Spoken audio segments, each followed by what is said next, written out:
السلام علیکم ورحمۃ اللہ وبرکاتہ۔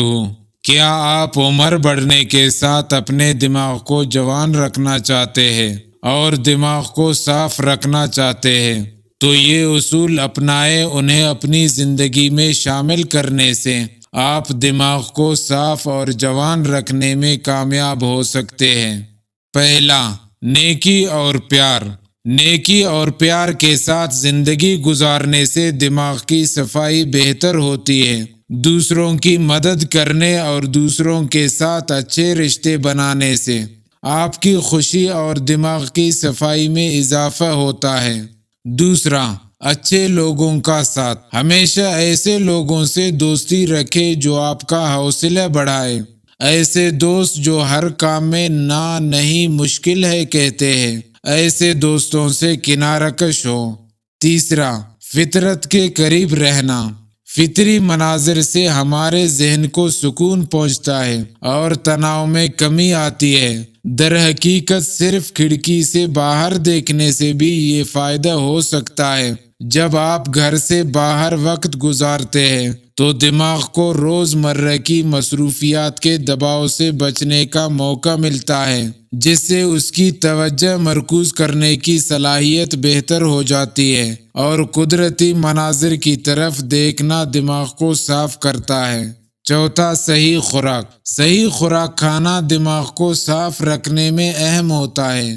کوشش کریں کہ سبز پتوں والی سبزیاں، قدرتی شکر اور مچھلیاں اپنے کھانے میں شامل کریں اور بیکری کے اشیاء سے پرہیز کریں۔ پانچواں، روزانہ ورزش۔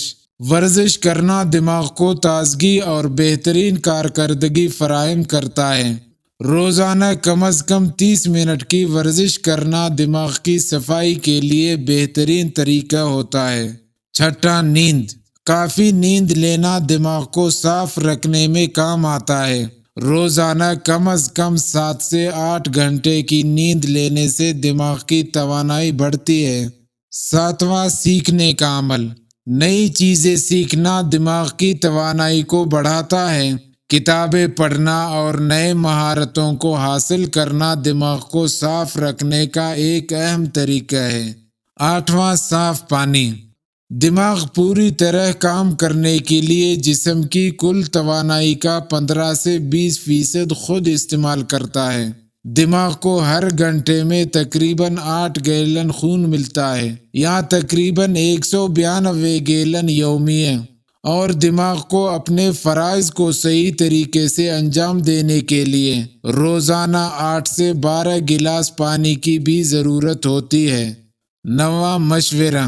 اپنے ہر کام میں کامیاب اور اس فن میں ماہر لوگوں سے ضرور مشورہ کریں۔ اور 10واں، ماں باپ کی دعا۔ سکون کا خزانہ آپ کی ماں باپ ہے۔ دن بھر کی مصروفیات سے فارغ ہو کر شام کو سب سے پہلے ان کے کمرے میں جا کر ان کی طبیعت پوچھیں، اور اسی طرح